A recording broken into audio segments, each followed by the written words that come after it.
Okay, what we've got here is a 60-in-1 multicade that I've just completed. This used to be an old MERCS cab that was converted to a game called Viper Phase 1. Thanks, Blair, for the cab. I didn't know what I was going to do with it when I bought it. It took a little while, but I got hired to build this thing for a youth group. They didn't really have any idea of what they wanted, just a machine that played multiple games, so I just kind of came up with a vision of what I wanted to do and carry it out until it was done. So what you get when that happens is just a whole bunch of stuff. Obviously there's a few bling items that you can see that are a little unorthodox, like we've got illuminated trackball for playing Centipede, Millipede, Arkanoid, illuminated push buttons, the cup holders for multiple people to have a place to stick their phone or, heaven forbid, a drink on an arcade game, but at least it's got a place to go because they're going to do it anyways. Blue T-molding, along with LEDs and the coin reject buttons, which actually really lights up nicely. I've got color match, so we've got blue, red, and yellow, and then we've got these. It's a quad LED. It actually has 4 individual LEDs on each one of those bulbs. Lights up real nice, matches the switches or the buttons up here. What else? Yeah, instead of a marquee, a traditional marquee, what I've done is I've taken white acrylic and masked it off on the rear, which you can kind of see these lines in the back that are actually illuminated from the rear. This is pinstriping. Goes on the back and makes a grid, so it's kind of like it's just a scoreboard, just a leaderboard, kind of like a bowling alley would have or whatever. And it gives you an opportunity to write in the game name, the name of the player, and the score, so the kids can keep track and compete with one another. And then behind that we've got blue LEDs, which is why this is illuminated blue. In real life you really can't see that trifecta of lights. We got 1, 2, 3. It's somewhat visible, but really this thing glows nice and blue on its own, but the camera's doing some goofiness and really making it look like spotlights. But yeah, this should be pretty fun. And I've got these dry erase markers with little magnets on them. I've installed a metal strip on top, so they got a place to hang. Just hang out right there, and they can easily erase the scores and write them in as necessary. So that should be a nice little touch that they can try and one-up each other on these 30, 35-year-old games. Let's see, we've got original stickers from the 1980s. These are from Fleer. These were a Fleer sticker or trading card kind of game packs. I don't know, you know, the old stickers that came with the bubble gum and whatnot. Well, this is them, and I've used some sealer, some Mod Podge sealer on the back and front to stick these to this custom bezel that I've done, and seal them up, so you know, if they do decide to get crafty with the dry erase markers and write on them, then you can easily wipe them off, no problem. Let's see what else here. Oh yeah, this is actually, I'm kind of proud of this. I think this is cool. This will be fun to see. Obviously you see this Ghost and Pac-Man scenario here. If you watch the eyes, they follow you around. I really like shadow boxes, like the type you hang on the wall with all the little doodads in them. You know, I've seen them in game rooms, and you can see them at Hobby Lobby a lot. And what I've done is made shadow boxes for Pac-Man and the Ghost, and obviously there's 4 ghosts, and I'm not gonna try and exaggerate that on this bezel, so I did 1 ghost. I put a color changing bulb behind some slabs of white acrylic. So each of these is actually white, but right here we've got a yellow LED, just a standard cool white LED, and then this color changing bulb, which I got off of Amazon, and they're about $10. I can't remember, I think I paid shipping, but it was only like $3 or $4. But this thing, it's kind of a trip. You can buy them at Menards, but I tried that, it doesn't work. The one from Menards, if you buy it, it does not turn back on in demo mode. You need something that you can turn off and turn back on and have it immediately color cycling. The one in Menards, it just turns blue. So you would have to take this little guy, the remote that came with it, and change the color on it every time you turn the machine on if you want it to color cycle. This one doesn't have that problem. This one immediately goes into demo mode, so it'll flash between the colors like this, and then it'll start phasing. It'll flash, and then short flashes, then longer flashes, then a little bit longer flashes, and then it'll start color cycling deeply, and then repeat the process. And it's actually really cool.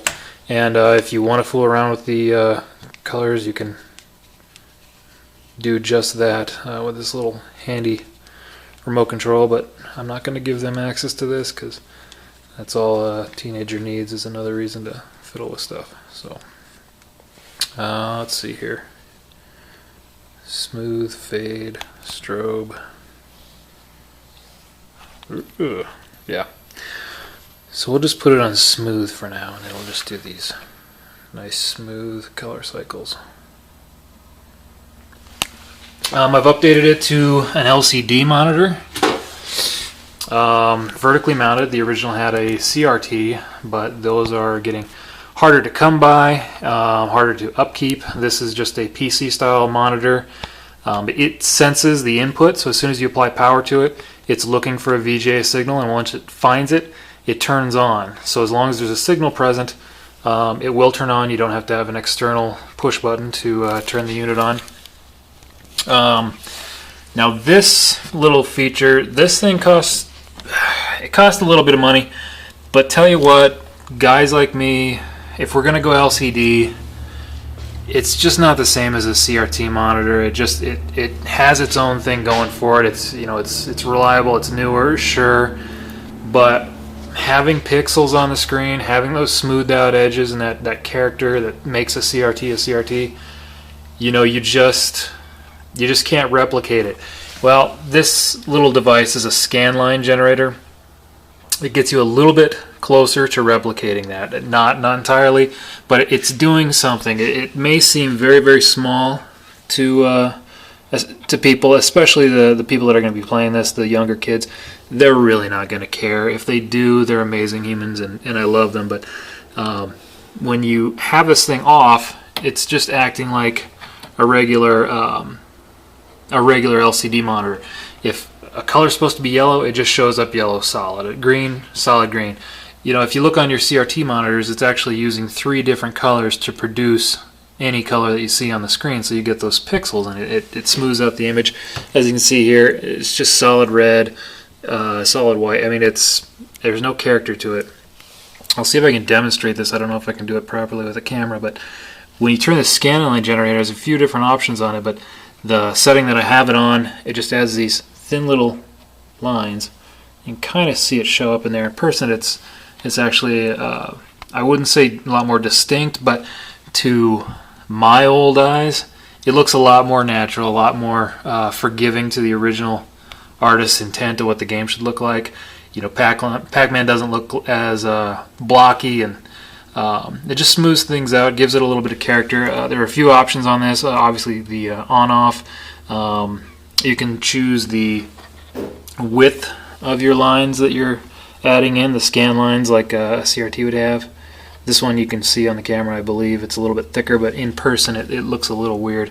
So I prefer the double lines. Color gives you some color trim pots in case you need to compensate for some bad color on your monitor. You can add more green, red, or blue. And it's its own thing. It doesn't need any power. You just hook up a VGA from your game into it, and then a VGA out to your monitor, and it's independent. It works. Not really any fuss with it, but I really like what it's done for the game, for me. So when I walk up to it, if I'm playing it, then I get that little bit of satisfaction that I've done everything that I can to make it look like an original game. If you're playing Pac-Man, you want it to look like Pac-Man. Let's see, this artwork here I got off eBay. The quality is, I guess it's kind of your standard vinyl print house quality.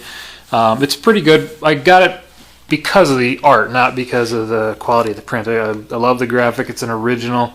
Nintendo sanctioned graphic from the 80s. Not all the characters around it, but this image of Donkey Kong coming out of the machine. This is actually old artwork from the 80s that Nintendo used in some of its stuff, coloring books, and even these stickers. They had some that were on that. It's not quite representative of the 61 because the original 61 or the 61 board does not have horizontal games on it. They're all vertical. So this is Krebs from the original Mario Brothers. That is a horizontal game. Q*bert is a horizontal game. So those characters not in here. Berserk as well, not in here. But you tell you what, they're classics and they're respected as classics, so they deserve to be on here whether they're in the game or not. And it looks good. The only thing that sucks is now with Wreck-It Ralph out, young kids are more familiar with especially Q*bert, so they might walk up and say, "Oh, sweet, I can play Q*bert," and be a little disappointed. But get over it. There's a lot of other games to play. Frogger's on there. Stanley, I believe his name is, from Donkey Kong 3. DK Jr., Mario, etc.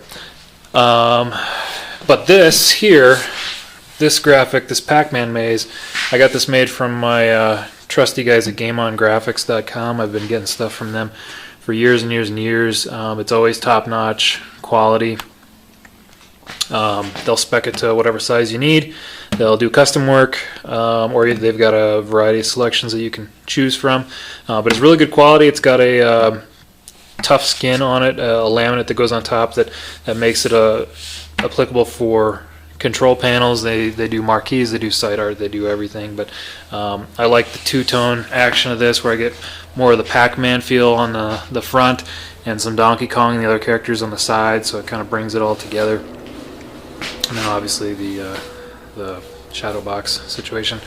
This control deck I made new, the original I was not able to salvage. It was a steel plate on top of a wooden frame. I wasn't able to salvage that at all, so I made a brand new one out of 3/4 inch, and just laid it out, plotted out all the measurements. It's kind of tedious work, but eventually you get it, and what you end up with is something like this. It's pretty clean. Everything's tidied up with wire ties. I've still got a bunch of tools and stuff laying in here I got to clean out, but wire ties. Use some of these little fasteners when you can. Just get some cord relief off. You don't want to have wires pulling every time you lift the control panel. You want to give them some relief points of the wires that are only supporting this little bit of wire, which weighs nothing, as opposed to all this wiring all the way back to the board. Every time you lift that control panel out, it's pulling all that wiring and ripping your connectors out. I see that way too often. If your game is like that, just go to the hardware store and buy some of these and put them in. It'll take care of that, no problem. The light up buttons, those are wired into the 12 volts. I've got it here with just some bullet plug connectors, and just zip tie your work as you go. Keep it clean, keep it out of the way. I know that this is for the power to the lights. This is for the trackball. It's got its own route. These wires, it looks like a rat's nest, but really I can group it all the way up here. It's just for the switches. So it's all got its place. Keep it tidy, that way it makes it easier to service down the road, whether it's you or somebody else. It was missing the back panels. I've since made a new back panel there. This one's out. It's laying right here, so we can take a look inside. Brand new power supply. I've removed the isolation transformer for the monitor because it does not have a CRT monitor in it any longer. It does not need an isolation transformer. New power cord with a new power cord end. And there's the actual 61 board. It's not a very impressive thing. It's very, very small, but doesn't use a lot of power. It's pretty reliable. This kit came with the JAMA harness, the power supply, new buttons, new joystick. The joystick's a clicky stick, which if you like Nintendo games, it'll give you that feel, but a lot of people, if they're wanting to play Pac-Man, wanting to play Galaga, those were all leaf joysticks. They were quiet in their operation, whereas opposed to Nintendo, they use the clicky micro switch sticks, which have that feel and that sound. But tell you what, it's 10 seconds and you're used to it, no problem. yeah, and just keep it tidy as you go. Just fasten it. You don't have to group them all together. You can keep everything independent. You can keep power wires, and switch wires separate with other switch wires, but just get them out of the way. It's $10 in zip ties and screws and fasteners. Not even that. More like $6 or $7 for all that. You'll go through a bag of 100 little zip ties in one of these things easy. But it's so simple. Keeps the stuff out of the way. You can easily get things up and supported so they're not dragging every time you open a door, open a control panel, whatever it is. Got the original power switch on top, so they've got a way to turn the game off without having to yank the cord out every time. I'm trying to think if there's anything that I missed. Obviously the machine had some work that needed to be done to it to make it to bring it up to snuff. Had some stuff in the control panel, needed to add some wood to it, backing wood to strengthen the control panel a bit because it had some joints that were split. Sorry, I'm trying to put this bezel back in. The cabinet had a little bit of Bondo. It was actually in really good shape, but I had to do a little bit of Bondo as you do on these things, and smooth it all out. New paint, obviously. I added casters to it, so it's got locking casters in the front, so the whole thing is easily movable by hand. One person can move it around, no problem. What's else? Let's